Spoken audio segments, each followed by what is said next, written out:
세 번째 발표는 경기도의 원준석 선생님께서 디지털 정보 공유를 위한 표준화 정책에 대해서 말씀해 주시겠습니다. 환영해 주시면 감사하겠습니다.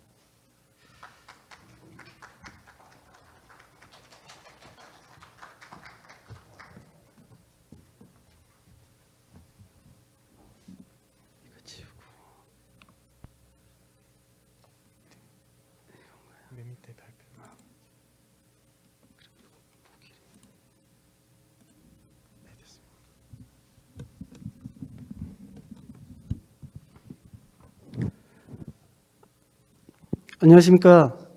오늘 디지털 정보 공유를 위한 경기도 표준화 정책을 발표할 데이터 정책과의 원준석 주무관입니다.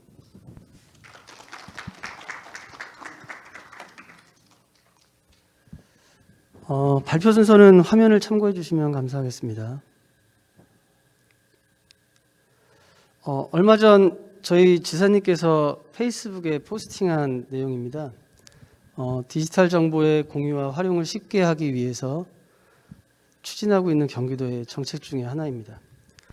이 내용을 보시면 웹 표준화와 문서의 표준화에 대한 부분이 있습니다.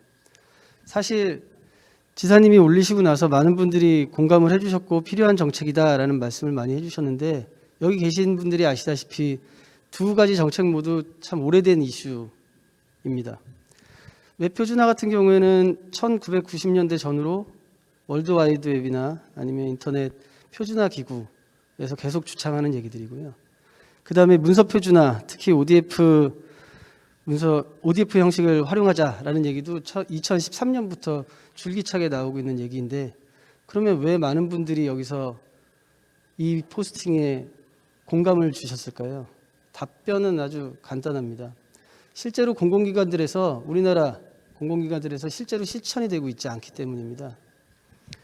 그럼 왜 실천이 되고 있지 않느냐를 바라보면 공공기관에서 가장 많이 쓰고 있는 한글과도 좀 관련이 있다고 생각이 됩니다. 그래서 오늘은 문서 표준화, 특히 문서 표준화의 문제와 그에 따른 경기도의 대응에 대해서 설명을 드리도록 하겠습니다. 기술적으로나 제도적으로 현재 이미 한국은 세계 최고 수준의 정보 공유와 활용 국가입니다. 데이터 기반 행정, 그리고 빅데이터 활용, 공공데이터 개방, 그리고 마이데이터 활용과 관련된 법과 제도들이 개정 중이거나 제정 중에 있습니다. 또한 보시다시피 OECD 공공데이터 평가 종합 1위를 3년 연속하고 있고요. 올해 OECD 디지털 정보 종합평가에서도 1위를 차지할 정도로 명실상부 세계 최고의 디지털 국가라고 할 수 있습니다. 근데 문제는 이렇게 잘 관리되고 개방되고 있는 데이터가 문제가 아니라 공공기관에서 일상적인 행정 업무 중에 생산되고 있는 정보들의 문제가 있습니다.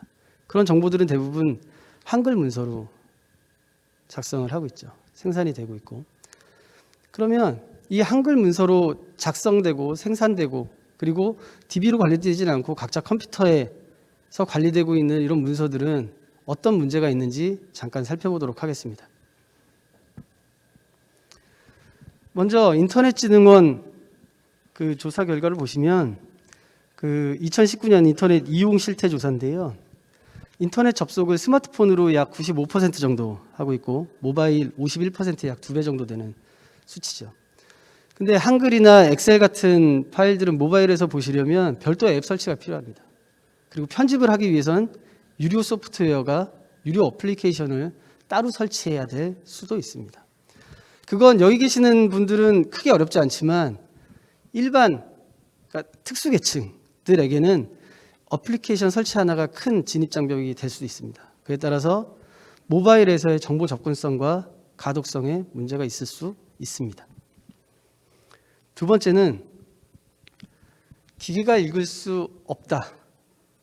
기계가 읽기 어렵다는 문제입니다. 사실 한글 문서를 아예 기계가 못 읽는 건 아니지만 기계가 잘 읽기 위해서는 XML 형태로 지금 보시는 공개된 문서 포맷으로 개방이 되는 게 가장 좋겠죠. 근데 물론 한글이나 MS 워드 같은 경우도 ODF 형식으로 변환하는 기능을 제공을 하고는 있으나 보시는 것처럼 한글 파일을 ODF 형식으로 전환을 했을 때, 특히나 변환 솔루션을 정형하지 않고 일반적으로 한글에서 제공하는 기능으로 변환을 했을 때는 보시는 것처럼 문제가 발생할 수 있습니다. 저 왼쪽에 보이는 한글 문서가 경기도 공고문 중에 하나입니다. 안에 표가 하나 있는데요. 실제로 요거를 다른 이름으로 저장하기 위해서 ODF 형식으로 저장을 하게 되면 오른쪽처럼 나타납니다. 병합된 셀이 풀리면서 그 밑에 셀 두 개가 왼쪽으로 이동하고 한쪽 셀이 없어지는 형식을 보실 수 있습니다. 그러면 이 형식을 기계가 읽는다고 하면 기계는 잘못된 정보를 읽고 잘못된 정보를 제공할 수밖에 없을 것입니다. 세 번째는 활용의 문제입니다. 아까 두 번째 얘기했던 것처럼 기계가 읽지 못하기 때문에 당연히 활용하기가 어려운 구조겠죠. 예를 한번 들어보겠습니다. 저희 경기도에서는 마이데이터를 활용한 복지 정보 알림 서비스를 개발하고 있는데 그 서비스를 위해서는 기본적으로 수혜 정책에 대한 데이터베이스를 구축해야만 했습니다. 거기 나오는 대상 기준이나 자격 기준을 마이데이터와 분석해서 대상자들한테 알림 서비스를 주기 위해서 했죠. 근데 실제로 복지 정보나 수혜 정책들은 DB로 관리되고 있지 않습니다. 아까 말씀드린 대로 하나하나 한글 파일로 게시판에 그리고 공지사항에 등록되고 있어서 다 통합돼서 사용되기가 힘들었습니다. 그래서 저희는 그 게시판에 있는 정보들을 모아다가 DB로 구축해 보려고 시도를 했습니다. 근데 보시는 것처럼 한글은 사람들이 보고하고 사람들이 보기에 편한 방식으로 편집하고 관리가 됩니다. 표도 그 중에 하나죠. 근데 DB를 구축하기 위해서는 그 핵심되는 정보들을 끄집어내야 되는데 끄집어내기가 너무 어려운 겁니다. 그 형식과 사용하는 단어와 그 다음에 표현 방식이 너무 다양했기 때문이죠. 그래서 결국은 일일이 수작업으로 DB를 구축할 수밖에 없었습니다. 이렇게 수작업으로 DB를 구축한다는 건 그만큼 활용성이 떨어진다라고 볼 수 있습니다. 이러한 문제를 해결하기 위해서 경기도에서는 세 가지 표준 개방 원칙을 수립해서 지켜나가고자 합니다. 첫 번째, 기계가 읽을 수 있어야 한다. 기계가 읽을 수 있어야 활용할 수 있고 활용이 잘 돼야 좋은 서비스가 제공이 될 수 있기 때문입니다. 두 번째, 통계 자료가 아닌 원본 자료를 제공해야 한다. 숫자가 많이 들어있는 데이터, 테이블이 길게 나열되어 있는 데이터 같은 경우 통계 자료로 제공을 하면 사용하는 사람들이나 기업, 개인들이 충분히 활용해서 좋은 서비스를 내기가 힘듭니다. 그래서 가능하면 통계 자료나 요약된 자료가 아닌 원본 데이터를 제공하고자 노력하겠습니다. 세 번째로, 정기적으로 갱신해서 제공한다.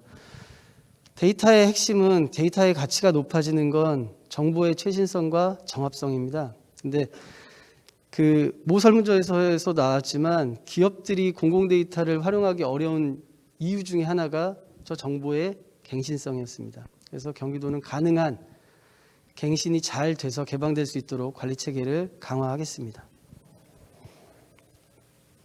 이런 개방 원칙에 따라 경기도는 단계적으로 사람과 기계의 정보 접근성과 가독성을 높이도록 하겠습니다. 그래서 먼저 ODF 형식의 가장 큰 장점은 정보의 호환성 확보입니다. 그래서 그 소프트웨어의 종류나 컴퓨터의 기종에 상관없이 같은 방식으로 인쇄하거나 편집할 수 있어서 영국이나 프랑스 그리고 일본, 미국의 일부 주에서는 정부 공공문서에는 의무적으로 ODF 형식을 채택하도록 하고 있습니다. 따라서 경기도에서도 한글로만 제공되던 문서들의 ODF 형식을 함께 제공할 수 있도록 해서 활용성, 가독성을 높이도록 하겠습니다. 그 다음으로는 ODF 형식으로 게시된, 공유된 정보들을 단계적으로 활용 가능한 형태로 DB로 구축하도록 하겠습니다.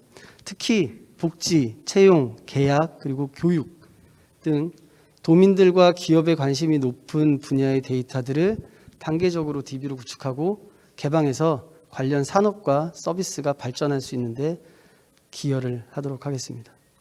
그리고 끝으로 그렇게 구축된, 분야별로 구축된 데이터베이스들을 활용해서 개인화된 맞춤형 서비스를 제공하도록 하겠습니다. 아까도 말씀드렸지만 경기도에서는 공공기관 최초로 마이데이터를 활용한 알림 서비스를 개발하고 있고요. 향후에도 이렇게 활용도가 높은 데이터들을 활용해서 개인화된 서비스들을 제공할 수 있도록 하겠습니다. 그리고 이를 위해서 경기도에서는 ODF 변환하고 게시할 수 있는 기능을 갖춘 서비스를 제공하겠습니다. 그 사용자들이 한글 파일을 ODF로 변환하고 그 다음에 그걸 게시하기 위해서는 변환된 파일을 확인하고 검증하는 과정이 필요합니다. 그리고 승인이 되면 자동적으로 필요한 곳에 게시될 수 있게 지원을 하도록 하겠습니다. 그리고 그렇게 게시된 파일들은 잘 수집하고 정제해서 그리고 그 분야별로 표준 단어 사전을 만든 다음에 기계들이 컴퓨터가 자동으로 DB화하고 표준화해서 단계적으로 분야별로 DB를 구축할 수 있게 지원하겠습니다. 그리고 그렇게 구축된 DB를 민간에 잘 관리해서 개방한 다음에 궁극적으로 관련 데이터 산업 생태계가 발전할 수 있도록 지원하고 도민들은 적시에 필요한 정보와 서비스를 받을 수 있도록 지원하겠습니다. 경기도가 앞으로 추진하는 정책에 많은 관심과 응원을 부탁드리면서 오늘 제 발표는 여기서 마무리하겠습니다. 감사합니다.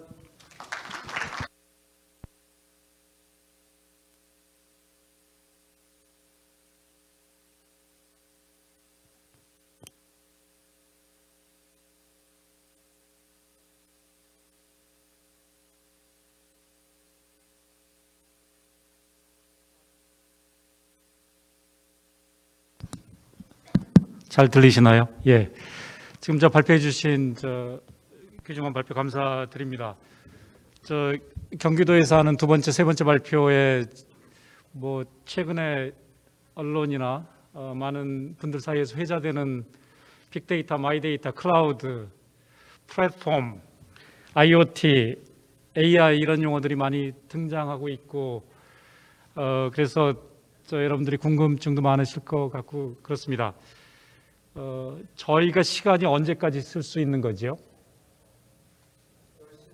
10시 반까지면 제가 한 5분만 이용해서 제가 준비한 두 번째, 세 번째에 대해서는 저도 상당히 흥미로운 분야라 여러분들 이해에 도움이 될 것 같아서 간단하게 좀 정리하고 여러분들 질문 받도록 그렇게 하겠습니다.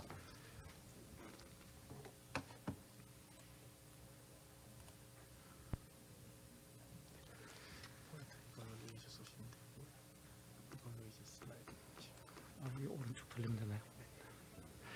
예, 여기서 제가 말씀드리려고 하는 것은 두 번째, 세 번째 자체가 데이터를 활용해서 결국 국민들한테 편하게 행정 서비스를 제공한다 이런 내용이 있는 것 같아서 이런 구조를 앞으로 어떤 식으로 가져가면 좋을지 이쪽 전공하는 제 하나의 관점을 말씀드리고자 합니다.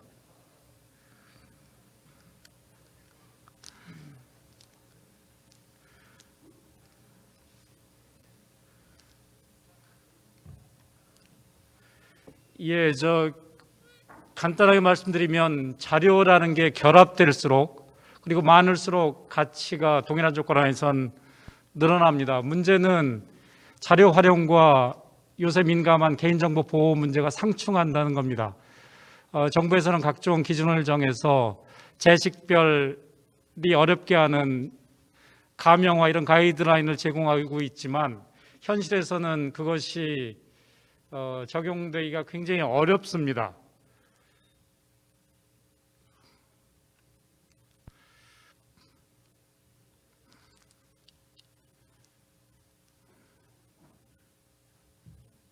이 아래 건가요? 예.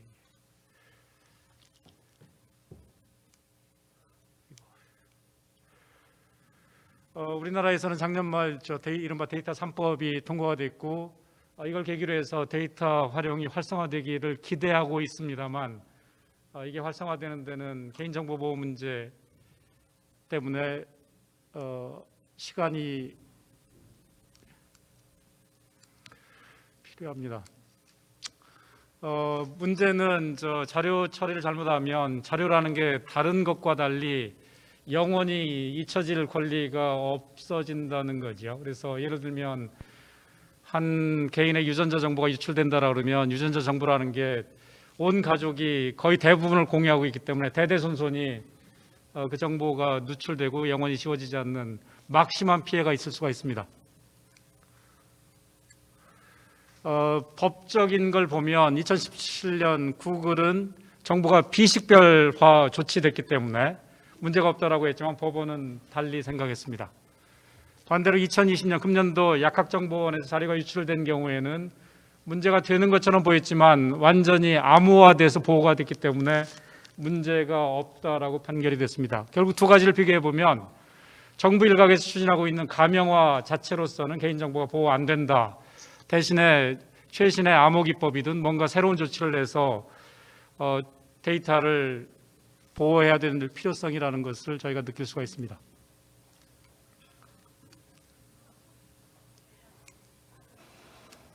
이거 사용하기 굉장히 불편하네요.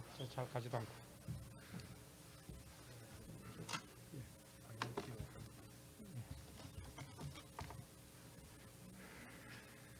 예, 공공 부분에서 보면 이른바 국민의 주권 찾기 일환으로 마이데이터 사업이 추진되고 있고, 이런 경우에 예컨대 최근 세계적으로 사용이 확대되고 있는, 즉 암호 상태에서도 원하는 계산들을 할 수 있는 동형 암호 이런 것들을 활용하면 장기적으로 이런 것이 정보 보호와 자료 활용 간 상충 문제를 해결하는 좋은 하나의 방안이 될 거라고 생각을 합니다.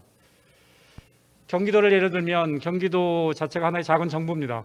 굉장히 많은 자료를 공공의 목적에 맞게 결합해서 도민 서비스를 개선하면 좋은데, 문제는 개인정보가 유출되는 경우에 그 피해는 막대하고 돌이킬 수가 없고 불가역성이 있다는 거죠. 그런 경우에 역설적이지만 암호로 데이터를 보호하면 이것이 오히려 자료 축적을 도와서 사회를 투명하게 할 거라고 생각합니다. 최근에 클라우드와 모바일 앱을 비교해 보면 여러분들 잘 느끼시겠지만 PC에서 웹서핑하는 시간보다 모바일 앱에서 보내는 시간이 더 많습니다. TV 드라마 프로그램도 모바일로 많이 보시는 거죠. 그렇다 그러면 결국 클라우드와 모바일 앱 간에 굉장히 바람직한 보안 관계를 형성하면 그것이 장기적인 데이터 활용 체계라고 생각합니다. 그래서 클라우드에서는 데이터를 모으고 필요한 연산을 하고 안전하게 보관하고, 그렇게 해서 계산된 것을 모바일 앱으로 쏴서 개개인들이 굉장히 편리하게 정보에 접근하는 것이죠. 경기도에서 하는 걸 보면 여기 클라우드 개념도 있고 모바일 개념도 있고 빅데이터, 데이터댐 이런 것들을 AI로 분석한다 이렇게 되어 있습니다. 굉장히 좋은 체계라고 생각합니다. 역시 중요한 문제는 개인정보 보호를 어떻게 할 것이냐, 그러면서 정보 활용을 어떻게 극대화할 것이냐 이런 것이죠. 제가 생각하고 있는 하나의 모형은 항공사가 비행기를 배치할 때 허브 공항이 있고 필요할 때마다 거기로 가서 각종 스포크, 지역 공항으로 연계를 합니다. 데이터 클라우드에 데이터 중요한 것들을 안전하게 보관하고 필요할 경우에 다른 기관들과 협업할 수도 있고 같이 활용할 수 있는 체계를 갖추면 좋겠습니다. 이런 경우에 경기도 내에서 가지고 있는 것은 하나의 댐, 클라우드 댐에 보관을 하고 그것과 모바일 앱의 연계 구조를 통해서 대국민 서비스를 하면 좋을 것 같다 이렇게 생각을 하고, 두 번째로는 경기도의 클라우드, 정부의 클라우드, 다른 기관의 클라우드를 서로 연합해서 좀 더 통계를 의미 있게 만들고 그것을 모바일 앱을 통해서 서비스하면 좋지 않을까 이렇게 생각을 합니다. 이 경우에 이른바 플레인 텍스트라고 하는 우리가 누구나 볼 수 있는 숫자를 댐에 저장했다가 해킹당하면 그 피해는 어마어마합니다.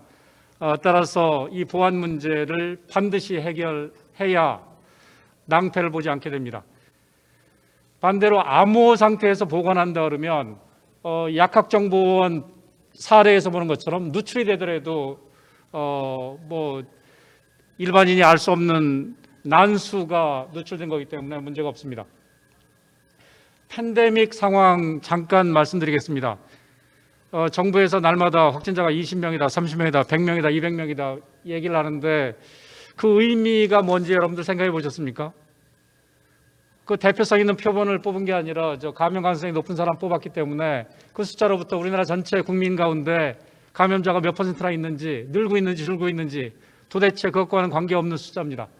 두 번째로 그런 통계를 이용해서 모바일 앱으로 어디에 확진자가 있다, 조심하라 이런 문자가 오는데 미안한 얘기지만 저는 이 문자가 스팸하고 별로 차이가 없어서 차단을 시켰습니다. 이런 식의 서비스는 마치 사회주의 경제가 망하기 직전에 기업가는 임금을 지급하는 척하고 노동자는 임금을 받는 척, 일하는 척 하다가 망했습니다. 이런 식의 대국민 서비스는 저는 유용성을 찾기가 죄송한 얘기지만 굉장히 어렵습니다. 마무리를 지으면 데이터 자체라는 게 이른바 경제학자들이 얘기하는 규모의 경제가 있습니다. 데이터 하나하나가 따로따로 있는 것보다 두 개가 합쳐지면 그 가치가 둘 이상이 된다. 이게 규모의 경제입니다. 두 번째로는 한쪽 기관은 나이, 키, 몸무게에 대한 데이터를 가지고 있고 다른 쪽은 은행 어카운트에 대한 데이터가 있으면 따로따로 있는 것보다 합치면 가치가 훨씬 더 배가 된다는 게 이른바 범위의 경제입니다. 그렇기 때문에 데이터가 많아지고 축적되고 결합되면 당연히 가치가 있는데 이 과정에서 중요한 것은 개인정보를 과연 보호할 수 있겠느냐, 그걸 어떤 식으로 보호할 것이냐, 이런 거라고 생각을 합니다. 제가 약속드린 것보다 좀 길어졌는데 그 경기도에서 하고 있는 두 번째, 세 번째 내용 그것과 관계가 되는 것 같아서 잠시 말씀을 드렸습니다. 이제는 여러분들께서 시간이 많지는 않지만 질문해 주시면 감사하겠습니다.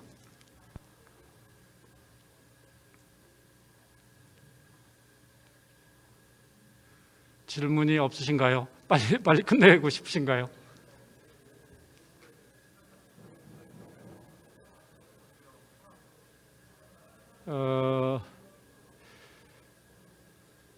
지금 여러분들께서 경제와 사회가 변화하는 속도에 놀라실 수가 있는데 정말 빠르게 변하고 있습니다.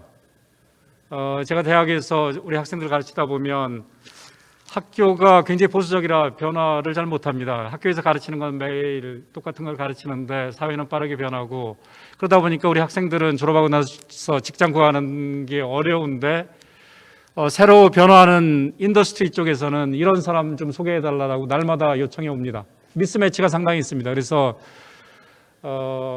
오늘 이 귀한 자리가 조금이라도 여러분들께서 그 미스매치에 대해서 생각을 하시고 적응해 나가는 데 도움이 됐으면 하는 바람이 있습니다.